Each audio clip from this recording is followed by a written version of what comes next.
Well, good morning, good citizens, and welcome to the free world where we learn in peace. It's another episode of Unpublic with Citizen Stewart, and today we are joined by, as we are many weeks, at least once in the week, Citizen Ankrum, Ray Ankrum, charter school leader, myth, legend.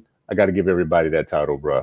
When they come on, how you doing? Good morning. I'm doing well, man. Thanks for having me again. You know, Unpublic is one of my favorite shows, so thanks for allowing me to grace the stage with promo. I hope so. With promo this time. All right, promo. We promoted the show, is what Ray is talking about. We actually promoted it today so that people can find us and see us. If you are here and you are listening and you are watching and you come every day like many of you do and have this breakfast time or brunch time with us, please like the show, share the show, give it to a friend, wrap it up in a present, give it to them for their birthday. Do whatever you do to make sure that people understand that we are in this free world trying to make more people be free with our show, The Unpublic. Today, we're going to talk about for us, by us schools. This isn't a new topic. We've talked about it before, but there's a couple of twists. So number one, Ray, I'm setting this up for you because I do want to talk about maybe 5 things or any number of things that we can say is a good reason for us to have schools that are made for us, by us, right? Yep. Some of those things should just be obvious. We know that, right? This isn't like going to be rocket science.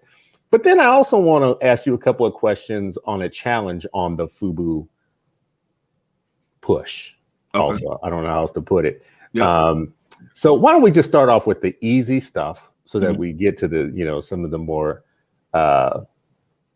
challenging part of this conversation. So let's start with, what do you think are some obvious goods or obvious positives about us stopping our reliance on regular district schools and starting to build charter schools that we run, that we lead, that are for us, by us? Just some obvious positives to that. Yeah, so I don't think that it should just be reclusive to charter schools. I think that any kind of school that can be Black run and Black led should be the focus on what we do in the Black community. And I feel like by doing that, it empowers us.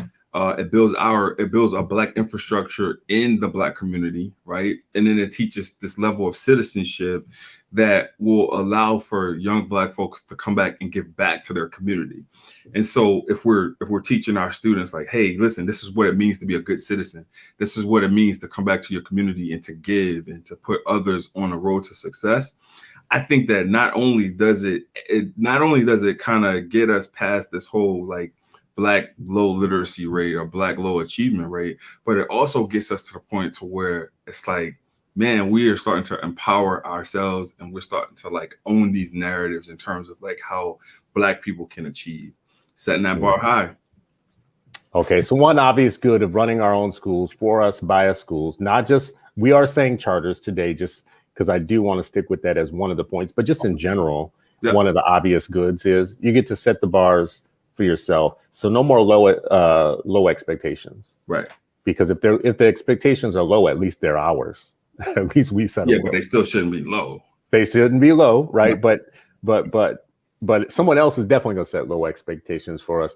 So whatever the expectations are for us, we should own them. We should own them ourselves. All right. Anything else? What's another obvious good? So obvious good is to hire Black teachers, right? Yeah. So I feel like this gives us the opportunity to go back to 1954 and kind of reverse the ills of Brown in terms of the Black capital that we lost in the communities. Also, I think that it gives us the opportunity to strengthen the relationship with the Black church that has been lost over the last couple of decades in terms of like, things that can be implemented in the church to support the neighborhood and support the schools.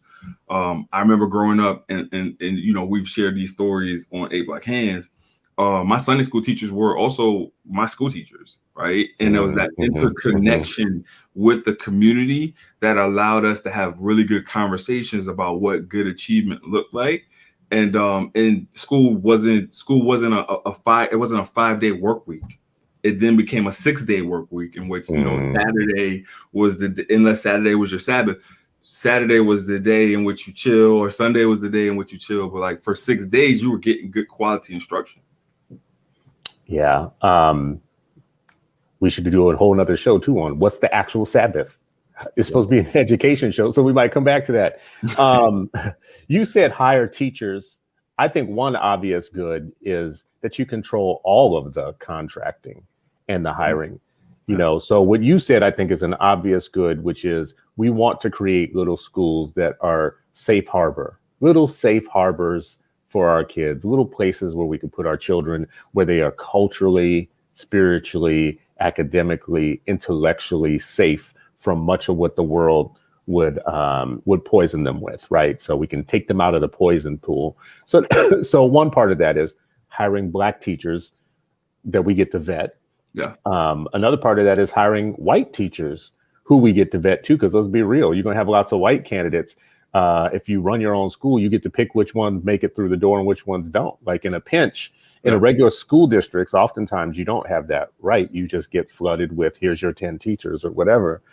Another portion of that too, though, that power, that contracting power is you get to say who gets the catering budget, who gets the food contract, who gets the janitorial contract, who gets the landscaping contract and the painting and all of that.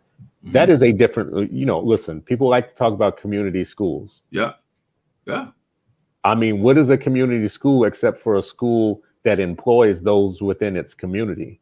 Many of these community schools that we're talking about, everybody that work in them don't live in the neighborhood where that school is. The majority of the people that work in them don't live in that school. I don't understand it. Like, I'm not going to name names, but I know a FUBU school leader who's taken over schools. And one of the first things he does when he takes over a school as a charter school leader, takeover, is he beautifies the schools. Because he wants kids, he wants on their first day, he wants them to walk in and feel like, oh, like that. He wants that. He doesn't just like put you into a basement with dark windows and stuff like that and then say, we're going to concentrate on schooling or whatnot. Everything involved in the beautification of that school has a budget towards it because it needs paint and landscaping and new brushes and all that stuff. And guess who gets those contracts? Guess who does that work? People in the neighborhood where that school is. And I think that's power. Yeah, that's no, like real power. Absolutely, absolutely. But there are some people that are doing it right. So I want to shout out Dr. Charlene Reed. She runs charter schools in both Connecticut and in the Bronx, and 60% of her staff are from the community, right? And so like she makes a real intentional. She's very intentional about how she hires, who she brings on, and having that support in the community. And it's hard work. Right, like because you know people that are from the community, they have some community. There's issues in every community, right? but to bring those people on, train them up to capacity in order for them to be able to do the kind of work that they're doing in her schools, I think that is amazing and it's a tribute to her leadership. So I say that to say that it can be done if we want to overly commit to the community. Yeah, I love how you put that so nicely and gently. You know, there's stuff that goes on in the community sometimes. It's not all good. Yeah, it's not all golden. Mm-hmm. All right, so another obvious good to me would be the ability to get out of this ridiculous argument that we're having nationally about whether or not we should teach children the real history, for instance. So I'm going to put this one under the heading of pedagogical control. Yeah. Pedagogical control is power, is real power.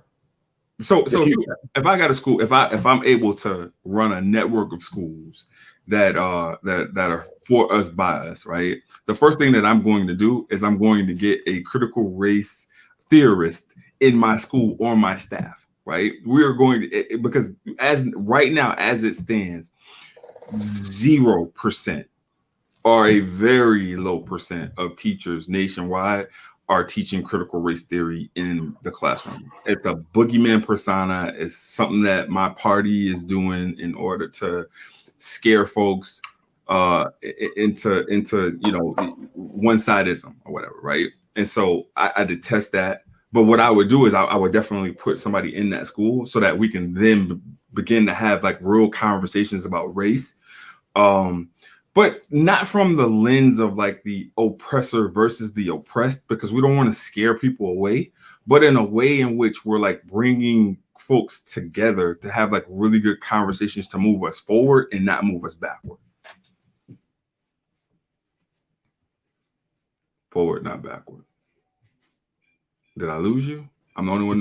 So you would really hire a critical race person? Absolutely. So you done lost just now. You just lost half your students now. No, not the black students. Remember what the show is. Yeah.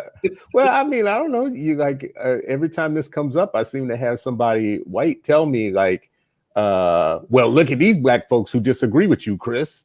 These, like, you know, they pull up the clip of the mom. They don't have a true understanding of what critical race theory is. But they're against it. You're against everything that you don't know anything about. But then once somebody takes the time to kind of walk you through step by step what this is, what this means for kids, what this means in terms of like how you instruct kids, then it's a totally different conversation. Right. So I do think that that's a power. Like, I mean, if you say that you would do that, you would be able to control the pedagogy. You would be able to control the teachers. You know what they're teaching kids. You would be able to control the likeness. I put it out on Twitter. I put it out, right? Yeah. And I put it out on your show right now. If there is anybody that can prove to me that they are teaching critical race theory in K-12 education, I got a job for you. Yeah. Well, you know what they've done is they've moved the goalpost on that particular argument. They use critical race theory as the label so that it sounds elite. It sounds elite, aloof, and crazy black. Mm-hmm. So that makes it a good label. But what they do is they explain it and define it as the diversity programs that schools are doing, right? The inventories that teachers are taking that are like, am I racist? You know, am I, you know, or the whiteness deconstructed trainings. So even though we say there's nobody teaching critical race theory, that's actually beside the point, because they've defined critical race theory as this wacky, weird, elite, too black scholarly thing that is infecting schools as expressed in terms of like diversity training or whiteness training or privilege walks or stuff that they even really consider wacky, like, you know, woke math and, you know, anyways, we know it's a campaign. We shouldn't even give it oxygen. They're doing a great job at it. You know, it's easy to sell. It's easy to sell stupid things to people when people are stupid. And actually, I mean, we have more of an abundance. Like we have an overcrop. We overproduce stupid people in the United States. So, like, if you are in a battle between an intellectual person and a stupid person, or a person who exploits stupid people, you're going to lose every single time. I think it's something like 60-70% the United States people who never read another book again once they leave high school.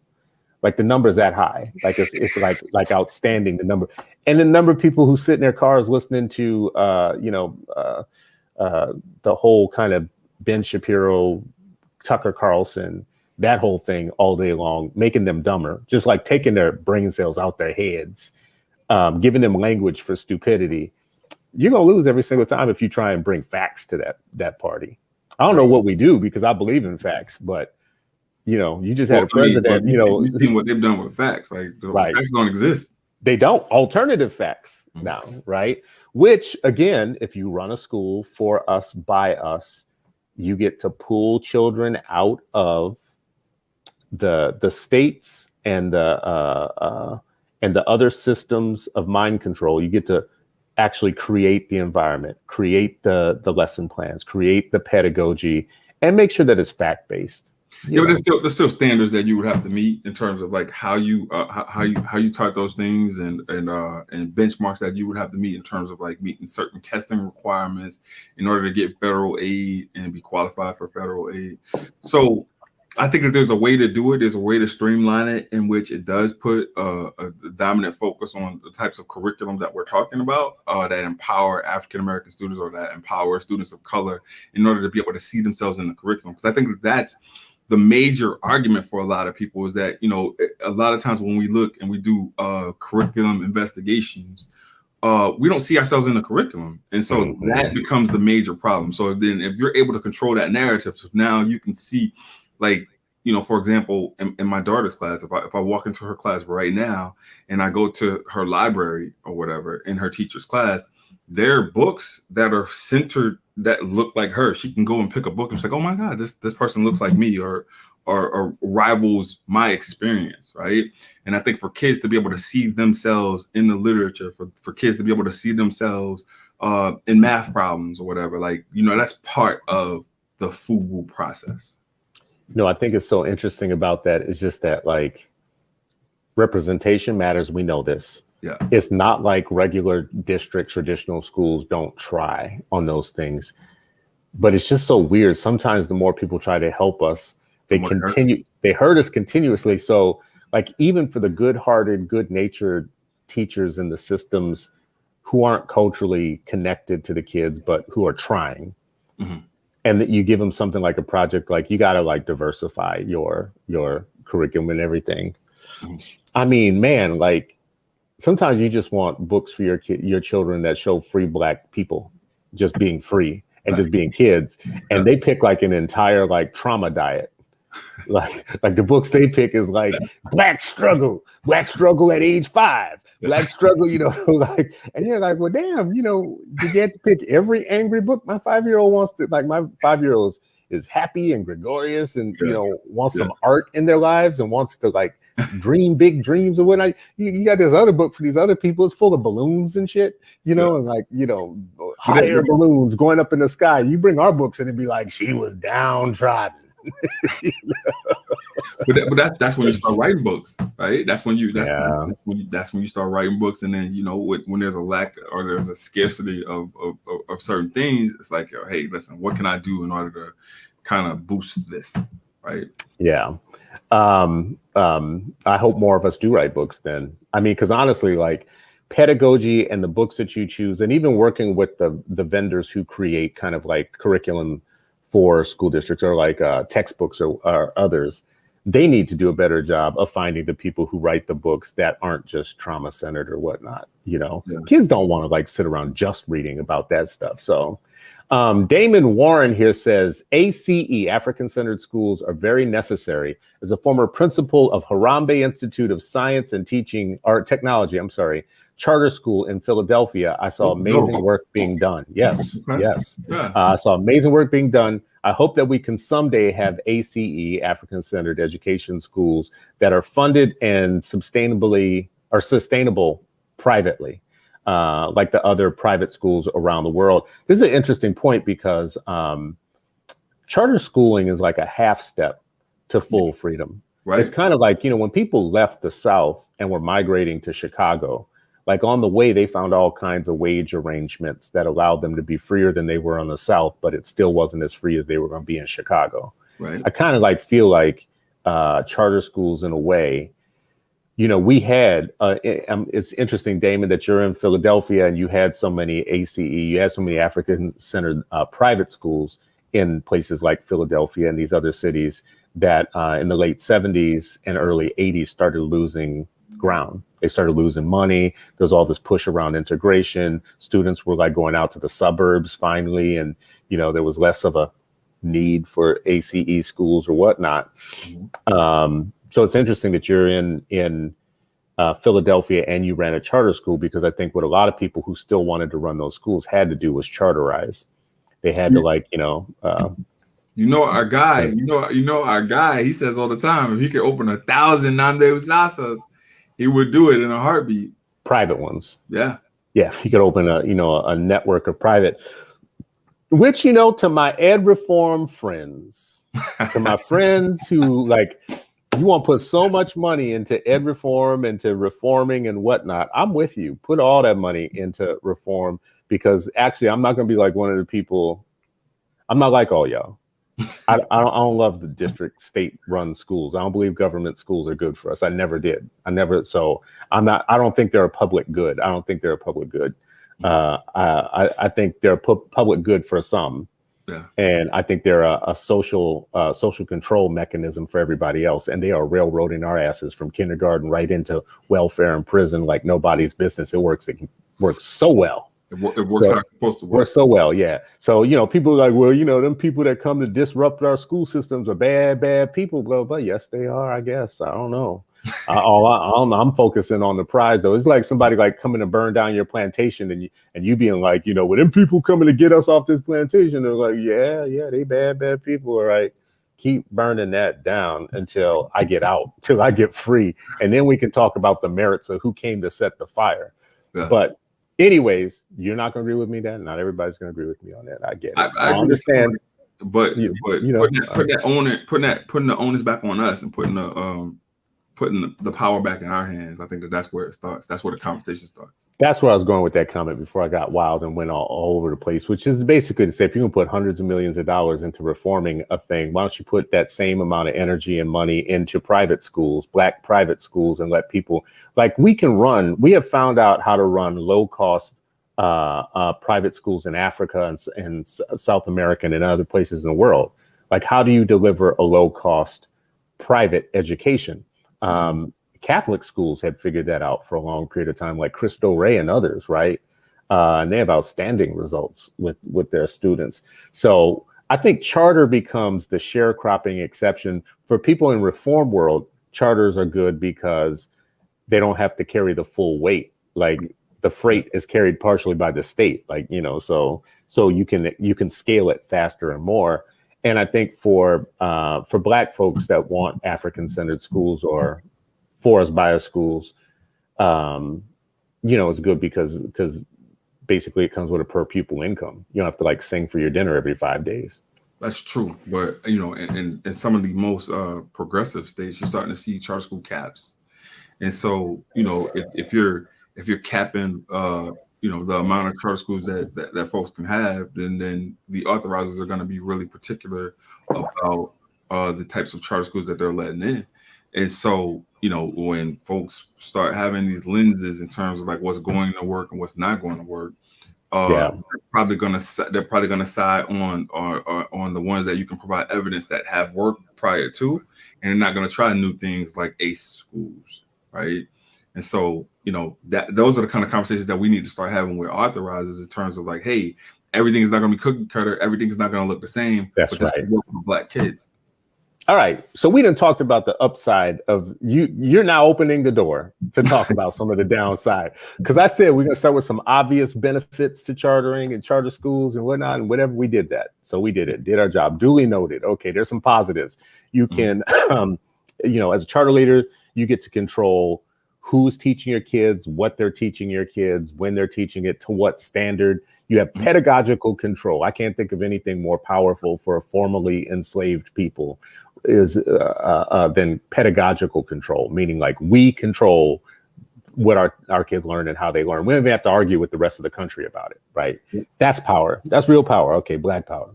But you just open the door to like, what might be some downsides. And let's talk about it.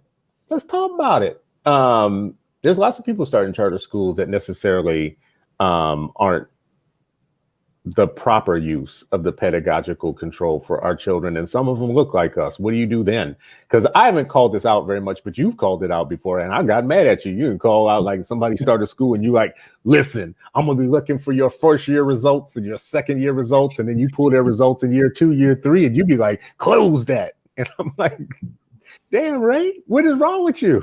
Why did you tell these brothers to close the school so quick? Yeah, but so I give, based off of the conversations that we've had, I'm going to start giving a little bit more leeway because I understand that, when you use test scores as a measure, sometimes that could be a little difficult and that could be a little murky, and it doesn't necessarily measure the total impact, the whole child impact that kids have when they're in schools that are run by Black folks. But in the same token, it's like we have to make sure that we have a high bar for students and we also have a high bar for ourselves, right? So if we're on white folks that come in and run charter schools that are not getting good results, then we have to be equally as on ourselves for not doing the work as well, because it comes at a higher value, right? Because like we know how important it is to break those generational poverty curses, right? And so, if we're not working hard as hell in order to eradicate generational poverty, and we're just sitting back and eating, and getting fat, then that's unacceptable to me. Like I need to know you're doing the work. All right. And I know you're usually tough on that, tougher than I am. But let me ask you just like a direct question, because everything we just said, the reason why I'm asking these questions now is I finally have met my match in terms of, because of CRT and this argument about CRT, I'm starting to see who friends and enemies are more clearly now. Yeah. So if you and I have kinfolk, and I shouldn't say kinfolk because that makes you think that there's many of them. I'm talking about one. But if we have a kinfolk, let me say it differently, who's going to start a charter school that is basically going to teach kids that there's no such thing as racism, that there's a success sequence, and you will be successful if you stop talking about race and racism and you just work hard, don't get pregnant, get a job, and that's it. That's everything. And stop all this nonsense about racism, blah, blah. I don't know how that helps us to have kinfolk start schools like that any more than anybody else. What do you think? I mean, honestly, I think that the kinfolks that we're talking about, when they open these types of schools, they're after a certain demographic, right? And so, no, those types of schools won't work for descendants of the American slave system. No, that won't work. But like for first generation transports in from like the West Indies, then that could possibly work because they haven't experienced racism to the magnitude that we've experienced racism in this country. And so it's a different kind of conversation. And I think that when we talk about those, bro, what is you saying? I don't even know what you're talking about right now. So what you saying? Are you letting kinfolk off the hook for starting schools that are going to teach kids that racism don't exist?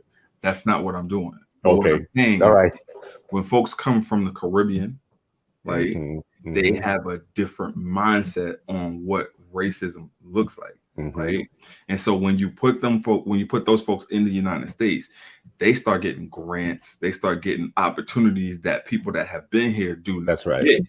And so based off of them getting those opportunities, they start looking at racism differently. Like, hey, does it really exist? Because because I got into Harvard, because I got these opportunities, because my parents told me if I do this, then that, or whatever. Right.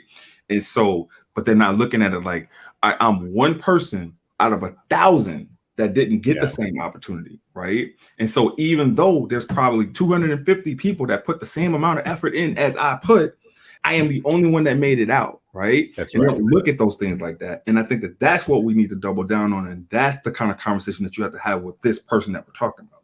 And this is, and it's not just one person too. I want to be clear about that. I said that. I said that because I'm thinking about one that's a school that's coming with that premise. But I could also talk about a couple that exist right now that are run by either people of color or Black folk. And they are virtually identical to schools that are run by everybody else. They're not like, there's nothing special about it being for us bias in that case. But you just gave, I think, a really sophisticated understanding of this. This one thing is like American descendants of slavery have a different history, mindset, and position within America strata than the Candace Owens of the world. So if you want to own, like Candace's parents came here from somewhere else first gen, it's not a secret why there's so many like her on that side of the camp that are here only 1 or 2 generations removed. And they have that same kind of outlook on Black Americans as everybody else do. So if you want to go and open a sunken place academy, charter school for learning, right? Go ahead and open up your sunken place academy. And but don't expect us to have a universal acceptance of so-called FUBU, because the us, for us, by us, the us part, you ain't part of the us sometimes, even though you look like you're part of the us. So when you start that Candace Owens Academy for bootstrapping, come on, bro. We have to call you out, or I don't know if we have to. What do you think? Do we have to call you out, or do we just go silent about it and leave it alone? So I think when you go silent about it, it's dangerous, right? Because the particular person, you're not talking about a particular person. You're talking about a mindset of folks. I'm talking about a particular person.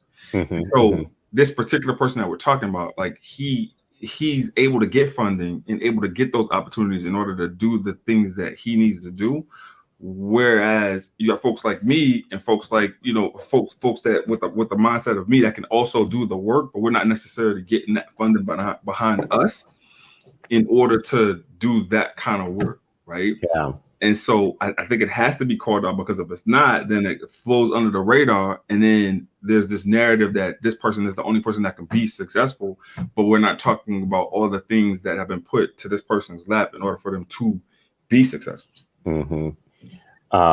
And they're not acknowledging the advantages they may have had, or even the real history. Like, listen, the history of Black America is complex, and we're not all living all pieces of it. Like, there is such thing as Black privilege, and there is such thing as some of us that got some breaks in life. All of the Black elite, from Martin Luther King's day, put their kids in private schools in Georgia and elsewhere, and they went to elite Black private schools. There's whole books called Black Like Us or whatnot. There's always been Black people who haven't had the full range of negative experience of Black history in the United States. But the difference in them is many of them never forgot that they were living in privileged existences, and that not everybody was living the same way that they were living. So they used whatever social standing or power that they had. I mean, listen, I want people to go back and read what Harry Belafonte and Sammy Davis Jr. and Sidney Poitier did to fuel the civil rights movement back in the day. These are elite people who had, high position, Nat King Cole and others who were entertaining white America in many ways. And out the side and out the back, they were funding all kinds of struggle, the movement, and were really fueling it. So I don't give anybody an excuse because you went to Harvard and you came here from another country or whatnot for not understanding. If you're smart enough to go to Harvard and smart enough to get a degree and smart enough to write articles about like all kinds of scholarly things, then you're smart enough to understand why what you're saying is BS for the majority of Black people in the country and how you're living some Black exceptionalism. So I'm going to leave it there on that particular one. I'm looking at the comments because we're at the halfway point. Look at the citizens in this free world who are talking many different things. So Michelle Johnson says, listen, I would send my kids to his school the same way that atheist friends send their kids to quality Catholic schools. My kids would learn what's up at home. Yeah, so and Michelle Johnson is saying she's making a trade-off. Go ahead. Yeah, and that's an important piece as well. It's like there's a lot of learning, and you guys talk about this all the time about Dr. Cole talks about this all the time about the learning that happens outside of school, with like your local YMCA or the church or like neighborhood programs or whatever that that you use to kind of supplement what's not being learned at school.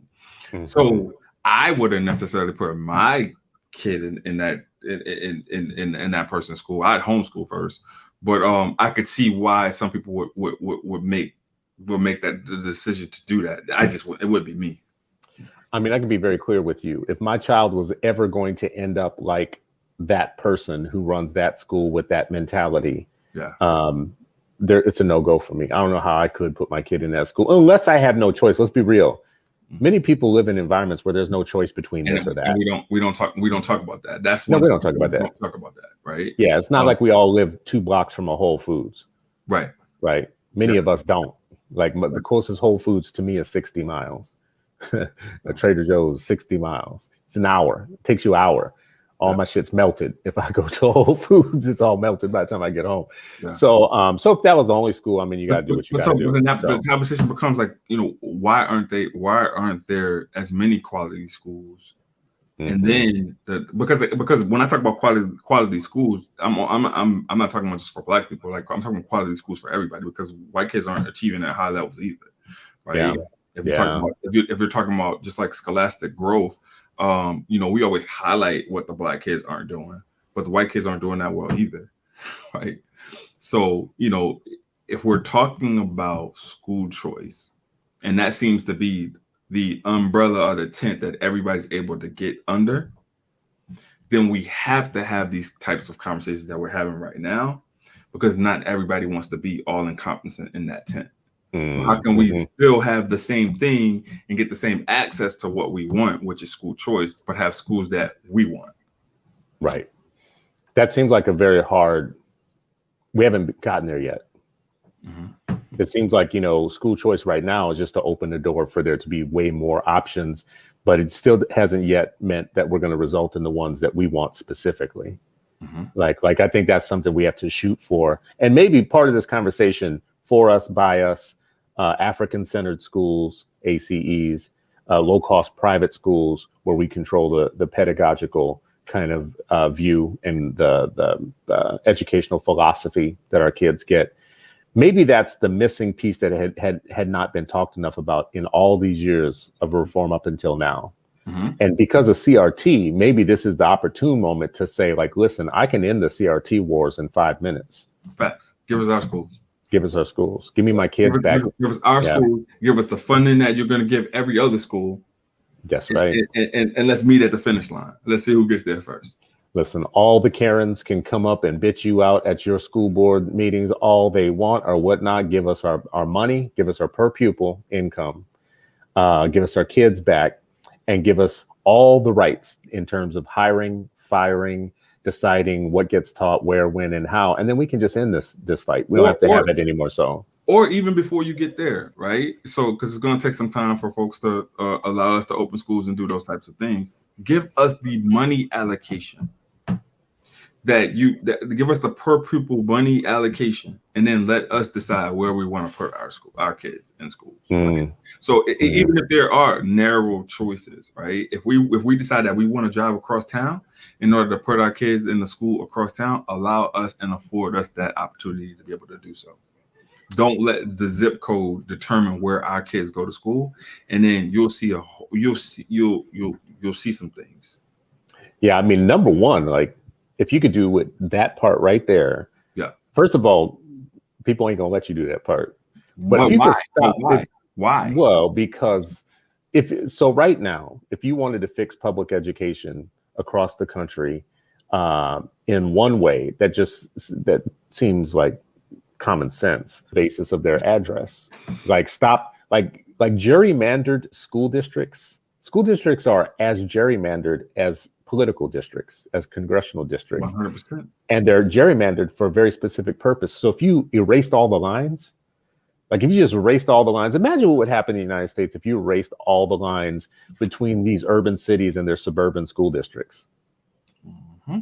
Right? Because you have school districts where the houses are, $1 million, $2 million for not so much house, right, bumping up against a school district that has no air conditioning and rents. So imagine erasing the boundaries and the lines in St. Louis and in places like Oakland and Seattle and other places. I mean, Seattle's a great example. North Seattle and South Seattle, two totally different situations going on. Erase all the lines. Just erase all the boundaries and watch what happens. You would die. They'd kill you. They'd find you at the bottom of a lake somewhere. What'd he do? Oh, he tried to erase the lines at school districts. If we're gonna have a conversation, let's have a conversation, right? Yeah. I mean, and what you're saying is so important, bro, because it just acknowledges the fact that when these folks make these declarations, there's no racism in the United States. All right, so let's prove it. Yeah, what's equal, like I had someone jump in my feed today who's more on the left side of stuff, and she was like happy that I'm calling people out on the right, around the CRT stuff, because we have some school choice people now who are part of that anti-choice movement. I mean, that anti-CRT movement. And she was eager. She was happy. She's a white woman who runs like a Save Our Schools chapter in Arizona, totally against choice and all that. And she was like, I'm glad we don't agree on a lot of things, but I'm glad you're finally seeing the light on this, that they're like, steeped in racism. I was like, oh, no. You white women that run these SOS Save Our Schools chapters all across the country or whatnot, who block people of color from getting into schools we want to get in, you the white face of supremacy too. You the same. Don't get it twisted. White supremacy has a left wing and a right wing. That's how the bird flies constantly. The more the left wing and the right wing, the right wing of white supremacy flap themselves, the more that bird keeps flying. Right. Yes, so one will be telling you, look at the other wing. Look at the other wing. And you're like, no, I'm trying to look at the bird. I'm trying to look at the bird. I'm trying to look at the whole bird. Why you got me trying to look at a wing? Oh, the right wing. They trying to kill y'all. And you ain't? You not? Really? I couldn't tell. Oh, no, we love you on this side, on this wing. Yeah. The one side loves a Candace Owens and the other side loves a Cory Booker or whatever and blah, blah, blah. and we got to dance for our dinner on both sides. So anyways, I know that's that's Don't off come the for Corey, man. You know we can't come for Corey. He's a friend of the show. Well, like, listen, everybody's a friend until they're not right now. I mean, I don't want to go off on a tangent, but right now Democrats can't defend us from crazy attacks on our rights to vote. They can't defend us for crazy attacks on our rights to be taught real history. They can't defend us on things like even passing out water for people standing in 4-hour lines to vote. I mean, come on, how weak are you if you can't get across? They got to argue with themselves about that. Republicans, perfect discipline. None of us are going to vote for this. None of us going to vote for this. Democrats, can we get Manchin to man, you know what? Manchin needs to go ahead and switch parties and get on out there. Y'all need to just cut him loose. And even when there's an opportunity for dissension in the Republican Party, guy gets on the phone and is like, hey, I need a personal favor. Right. Stop it. 2 wings, 1 bird. We need a FUBU. We need a different bird. Or you bird. Yeah, that's right. We need a different bird. Yeah. So Najima said that, I thought this was a good comment. She said, we need to start doing private schools instead of just seeking to open a charter school, especially in Pennsylvania. It's much harder to open a charter school or a charter than a private school. And in most states, they have some type of school choice program that will pay for our children to attend private schools, which is true. If you go to EdChoice's website, you will see on EdChoice's website, state by state, what they offer in terms of different types of programs, school choice programs. What I've noticed is a lot of those programs aren't what I thought they were before I saw the data, because a lot of them are aimed at students with disabilities, particular disability. And I didn't know that there were so many folks getting access to like private deaf schools and other schools that I didn't know about. A lot of them are aimed at low income. In Ohio, some of those programs are aimed at kids who are in a zip code that continuously underperforms. So Najima might be on to something. What I was saying earlier that I don't think I made the point well enough is that school reform folks who put so much money into charters and into reforming districts and all that might need to actually stop neglecting the idea of putting a lot more money into private schools and private schooling, and specifically community-based private schools, community-based private schools that are run by people who have an indigenous calling to run those schools. Yeah. I don't know what you think about that, Mr. Charter Man. Sir, I agree with you 100%. I think that if I had the opportunity to run well-funded private institutions for Black kids, I would jump on it in a heartbeat, right? But it comes down to, it comes down to tuition, it comes down to the ability to pay the tuition, or if there's going to be subsidies, if those subsidies are going to be consistent, or if those subsidies are going to come in like 4-year spans with politicians playing games with money to help fund kids. Then it also comes down to your ability to raise money, to raise capital. So like these capital campaigns become extremely important, because then that's how you pretty much fund the program. So like the majority of the money that you're going to raise is going to pay for teacher salaries. But then if you're able to do capital campaigns in order to have robotics programs and for programming, if you're able to like get grant opportunities for the programming piece, then I think that it could be successful. What do you think about all the celebrities? Not all the, but what do you think about like all the celebrities starting schools things? So I want to shout out Jalen Rose, because Jalen Rose is actually in Detroit doing the work, right? And so I like the mindset, and he's very forthright about what kids need and what he can do, right? So like he's like, yo, I'm not a rich guy, I'm not LeBron, right? And so I have to have fundraising in order to be able to get the kids what we need to get them, right? And then look at their results. They're sending 100% of kids to college, so he's doing the work. I think that I want to see more celebrities like give back to the communities and stuff, but like I don't want to see it as being a tax write-off. I want them to be really invested. Yeah. And Jalen is, I mean, by all accounts, I'll tell a short story. I had an Uber driver, in Detroit who actually just got to talking to her like I do everybody, in Uber. And she had went to this school that I really had heard great things about. And I couldn't remember. Just talked to Bernita Bradley from Detroit a couple of days ago and asked her, and she reminded me what school it was.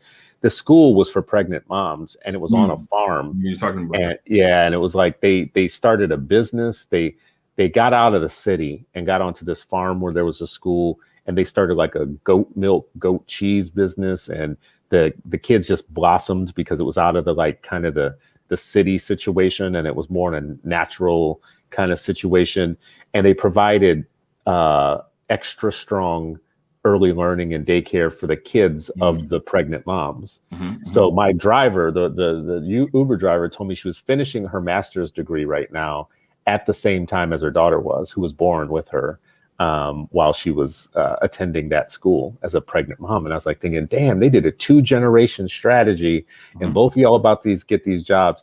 And she was like moonlighting, but she was like, she was teaching in different schools, and she was like, charters came up and it was Detroit. So I was expecting and she was just like, yeah, them charters, like a lot of them, they're just like cycling kids through like the district. The district is jacked up. A lot of the charters are jacked up. They take the money and they run. They're not run from our community, blah, blah, blah, whatnot. And then she said, I worked at Jalen's school for a while. Now that's different. He really does care about them kids. Like he loves them kids and blah, blah, blah. And she started glowing about all the stuff that happened there. That's the FUBU difference right there, I think. Right. Her testimony to me that morning was, and she was a long-term resident, indigenous to Detroit. And the outcome of her seeing how the different schools worked was she knew the difference between a FUBU charter school and all those others. So, yeah. Hey, so you got Auntie Elaine in the comments, right? And what's she saying? Auntie E, I know you're on the board of Boys Latin. I've been waiting to get a sweatshirt to wear on the hand. Still, well, I better get one too now. Right? Still nothing. I got nothing still. What's up, Auntie? You know who sent me? So I got Urban Prep. Okay. From Tim King, and it took me a year of badgering him to get it after a year. So I think I should get some from David Hardy. Yes, sir. David Hardy needs to send me some stuff, and I don't think El Mekki ever sent me anything. I need to get on all these folks. Okay. Yeah. Let's put a call out. Let's tell everybody. Well, listen, you run a charter network too. I got you. I got some stuff right here. What's up with my swag? Listen, don't come on my show like harassing the citizens of a free world about your swag when you ain't even sending any out. I'm looking at the comments here, and I'm thinking that it's really interesting that the majority of people in our like circles don't have a problem with any of this. Like we should run our own schools. We should control the pedagogy. Our kids need something more. They need something different. But we're kind of in a bias sample, right? Like we are a bias sample when we think about that. Many of our people are not with us on this. And not by our people, I don't mean like people with kids who are searching for schools, because that's a different group of people. That's what we call the Black masses. But when we talk about a smaller group, the Black asses, there are people who like will come at us for even suggesting that we should talk about something other than our kids being in regular district schools. It's the cornerstone of democracy, Ray. I don't. Why are you trying to end democracy, Ray? Why are you trying to destroy public ed? I got no energy for that, bro. So here's the thing, right? The majority of the people that we have these conversations with that talk about, oh, you should just put your kid in a neighborhood school. Why the hell am I experimenting with my kid? Would you experiment with your kid? Are you experimenting with Are you doing it now? Yeah. Right. Are you doing it now? Are your kids in the schools that you're telling us to put our kids in? The answer, more than likely, is going to be no. And if the answer is no, then there's no way that you can expect for me to do anything like that. I will not. What do you think can be done to convince them to maybe, obviously, let's just be as kind as we possibly can to that group of people. Right. Yeah. Obviously, they believe that they're for Black people and that they believe that there's a reason to have like a strong, centralized public education system. They really believe in it. But why? Why though, Chris? Why? Let's talk about why. right? So when you let's break down these numbers, right? So about 7 to 9% overall of Black folks make up the teaching population nationwide. 1.7% of those are Black men, right? And so by us putting our kids in these traditional public schools that do not work for us, how is that benefiting Black folks? It's not. Who is it benefiting? Well, I mean, like, think about it. Like, you know, Jason Allen is on here too. Shout out to Jason. He was on the show yesterday. He's running for school board in Atlanta. He's gonna have to face some of these questions, you know. He's really gonna have to, you know, face some of these questions. But I mean, in a city like Atlanta, you could make an argument that the public centralized schools are for us, by us. I mean, they're run by Black people, top to bottom. I got some friends in that district. Yeah. So you can't say anything, or what? So I'm limited in what I can say, but what I can say is the friends that are like newly initiated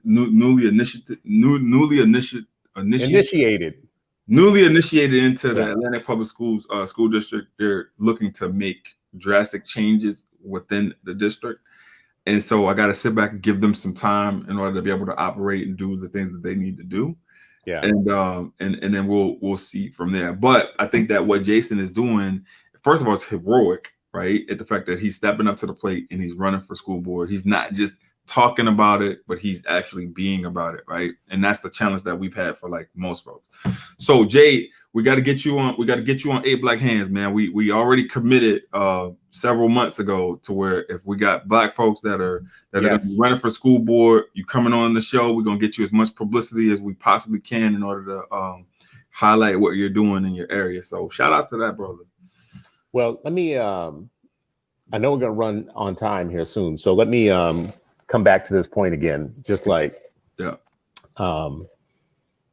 could you literally say though, and this is just like, you know, for a thought exercise. Yeah. If your school district has a Black superintendent and a Black school board, and the majority of the population is Black, and probably the majority of your teachers are Black or close to Black or something Black, unlike any other cities where, I mean, like the majority of teachers in New Orleans, for instance, are Black. People don't know that, but I think it's like 54% or something like that, which is, you know, people will say, well, it used to be 70%. Well, you know, some of the teachers live in a place called Houston now and everywhere else too, all across the country. They never went back because they went to other places and it was less oppressive and they had more opportunity. But 54% is still, like you just said, nationally, it's like what, 7% nationally or something like that? 7 and 9, yeah. So if you have a city where, you know, it's majority Black already run, could you make the argument that this is a FUBU education system? We don't really need anybody else here. No. Wait a second. I just told you the superintendent is Black, the school board is Black, in a lot of cases the mayor is Black, the police chief is Black. You know, there are no white folks in the game in a place like some of these cities. Yeah. Why is that not FUBU?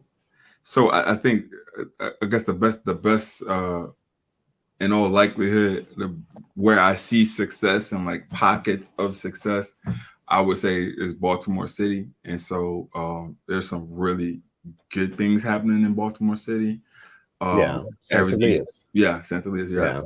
It could be better, but there's some really good things there. And when Kaya was in DC was rocking and rolling. A lot of times when you have these superintendents that are in these spaces or whatever, you don't see the results then. But then when they leave, 2 years later, you see these numbers are like out of the park, right? But that's attributed to the work that they did when they were there, right? So they don't necessarily get their roses while they're in the superintendent seat, but it's based off of hard work and initiatives that they put in.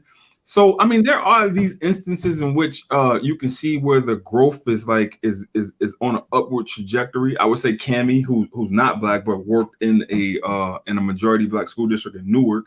When she left, you can see that upward trajectory, even though she didn't get her flowers and probably never will based off of where she worked. So I can see the seeds of these all Black districts, these Wakanda school districts or whatever. I can see the seeds. Yeah.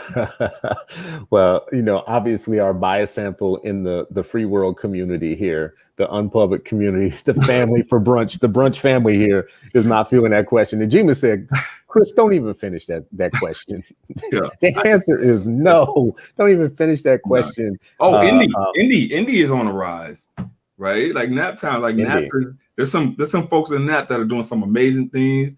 Shout out to David McGuire in Tinley Academy. I know David and Tinley, but you mean the school district is on the rise? The district itself? Oh, okay, gotcha. Okay, folks outside of so folks in the family who are having brunch this morning, they're like, yeah, no, that question. Michelle Johnson says, hell, I just had a black man on Twitter who is in the Georgia school system tell me that the school is not responsible for teaching reading. So sometimes your own people, and Jason was on yesterday. I talked about the cheating scandal in Atlanta only because it was something I did a deep dive on like 10 years ago, right? Yeah, but I like researched it, and they did research 5 years later to find out what had happened to the kids. Had there been any, and then they did another research project after that. They followed the kids, right? Mm-hmm. So we can't keep talking about, like, number one, we can't keep talking about like these things like they're not common. Like our kids are being cheated. It's just not, it doesn't always make the news in a way in which people are going to go do research studies and say, well, what happened to the kids? Yeah, but there was money. So the problem with that, though, Chris, is that there was money associated with those test scores, right? And so anytime you have money that are associated with test scores in that manner. I don't agree with that. I don't agree with that. That kind of school district. I believe that there are people in the world who will cheat no matter what happens. So it's almost listen, bro. Like the person who comes home and has cheated on his wife, and she says, "Why would you do that?" and wants to divorce him, and he says, "I was drunk." I was drunk. Like I was on some other stuff right now. What are we doing right now? If that's in you, all the Hennessy did was bring out in you what was already in you. That's a fact. Incentives, like performance incentives, don't turn you into a crook. Being a crook turns you into a crook. So I don't buy the argument around like, oh yeah, well, the performance incentives made me cheat. I wouldn't normally cheat in any other way, but since you put money involved, no, stop it. Stop it. I mean, think about it, right? Like, I mean, Bill Jefferson would still be a congressman if he didn't. If he didn't have the cold cash, money right? In the freezer, like, no, being a crook makes you a crook. And listen, I don't want to like relitigate that story. I know there's going to be a movie about it. Actually, there's supposed to be a movie. Yeah, there's supposed to be a movie coming out about that whole scandal. Who's doing it? Who's producing it? I don't know. I've actually been hearing about it for like a year now, though, and people have been telling me to brace for it. But I don't bring up that story because I want to hammer that story home. It's only because I happen to have studied it and fall down the rabbit hole and then watched the court proceedings, and I was shocked by the things I was hearing people say about the kids of Atlanta in those court proceedings. Or I was just shocked by the educators in that case. So anyways, I guess the answer to if a school district is Black led from top to bottom doesn't necessarily mean it's for us, by us. I will say this much. I do believe that those type of superintendents, for instance, like creating partnerships with new kinds of schools, can do it in their districts more than someone else, maybe in another district. So they should be. Like, if I was in the same state as the Piney Wood School, I would be wondering like what kind of relationship we could have. If I was, if I had high performing charter schools or Black private schools in my state, and I was a Black superintendent with a Black school district, I'd be thinking about ways in which I could be creative and not just to do whatever the teachers union tell me to do. Why don't the A Black Hands have a private school? Woo! Why doesn't why aren't we creating a network of schools? Bro, listen, if I had a school, this is all it would turn out. Just like one after the other. Hey, listen, if we pumping out good product like that, listen, there's nothing wrong with that. Problem children, like a system this bad deserves problem children. I think that's what we should be training up and turning out. All right, bro. Well, listen, this has been another, I think, kind of like great morning discussion. I enjoy the family here for brunch. Elaine Wells says, "Why aren't you Why aren't y'all starting Hey, school? tune in Sunday. We're gonna talk about it. You think so? Yeah, I know we're gonna talk about it Sunday. All right. So we got a vote of confidence from some of the fam, but fam is always like, you can do anything. Go do it, bro. Y'all do it. Because your family love you. They think you can do anything. With the components in place, we got you and your advocacy. We got coal and energy converters. We got Reef coaching teachers, coaching leaders. We got me. Listen, we got schools running a network. Yeah. Yeah. It certainly wouldn't be the Sunken Place Academy. Oh no. It'd be the Unsunken Academy. It'll strengthen our argument in terms of like what we can do. That's true. That's true. And actually, you know what? Let's end there on what can we do, because people listening to this conversation, there's always lots of problems we could talk about. There's always lots of complications. I get it. There's like stuff in the world that is not going well for us or whatnot. It is nice to always end up in a place where you say, what can you do? I don't know that I'm going to give you my quick answer on this, Ray. I'd be interested in anything you want to leave people with, but I don't know that there's an easy wrap-up answer to everything in the world. So we do have to talk about complicated problems as if they're complicated sometimes, and just get in the mess and be messy about it. Because none of this to me is all resolved. However, there are simple things you could always do, right? And I believe at every level, like the simplest thing you can do right now is what I talked about yesterday. People like Jason Allen and others who step up to lead, support them. People who are like you, Ray, who run schools or whatnot, make it a part of your life that you're going to support people like this in any small way that you possibly can. You're going to spread around small love, little pieces of small love. You're going to support Ray. You're going to support Jason Allen. You're going to find those ACE, the ACE schools that are providing a Black centric education to kids, and offer them like $50 a month or a year or a day or a week, whatever you can, to help any student that's going to those or whatnot. You can give $5 a month to anybody. You can make the smallest contribution to something. And if there's enough of you, that contribution isn't just like a pebble in the lake. So stop making it all or nothing. Either I'm going to do the big thing, which is I'm going to open up a whole chain of schools and I'm going to educate 8 million kids tomorrow. Yeah. Or you could do a small thing, which is I'm going to make sure that a college young person going to college who's going to start this fall is going to get a care package on the first day that they arrive, and they're like sitting there trying to figure out their dorm room that night or whatever. Or I'm going to find somebody through my friends, family, church system of somebody who needs something like a Chromebook or whatever it is. Do something small, but make it part of your portfolio of activism, the things that you're going to do. How about you, Ray? Bro, so final words. Real easy. I'm stealing from you. I'm borrowing from you, right? So if you are a parent this summer and you have access, right? Think about a student or a kid in your community that does not have access, and when you're going on a trip, if you got extra seating in your vehicle, please put that kid in a seat, strap them up, and bring them with you, and give them opportunities to kind of embark on things that they wouldn't necessarily be able to embark upon. That's what I got. I think that's great, man. I mean, we have talked about this before. I think we talked about on 8 Black Hands. I got a minivan. If you have an extra seat to something in your minivan, I don't live in a community where there's like kids beating down the door, or it's always obvious who needs what, where, and when, and we're kind of more spread out. But I do think in all the ways that you can find to be helpful. And I find these ways myself on a pretty regular basis. I used to be an all or nothing person. Like if I can't solve your whole problem, I'm useless or whatever. And I started to find out like even providing whatever you can is helpful. So, All right, family. Well, listen, this has been another great brunch. Sorry that we ran out of mimosas today, but I hope you enjoyed the chicken and waffles, the vegan chicken and waffles, plant-based, brought to you by not Tyson. Today was brought to you by the letter C, the letter R, and the letter T, and the number 8 million, which is the number of Black children walking into public schools that are not ready to help them reach their highest potential every school day of every school year. Thank you all so much for coming, for enjoying this time with us. Tomorrow I will be back again and we can resume. This has been another episode of Unpublic. Welcome to the free world. You are still not free, but we are getting there. We're getting there together.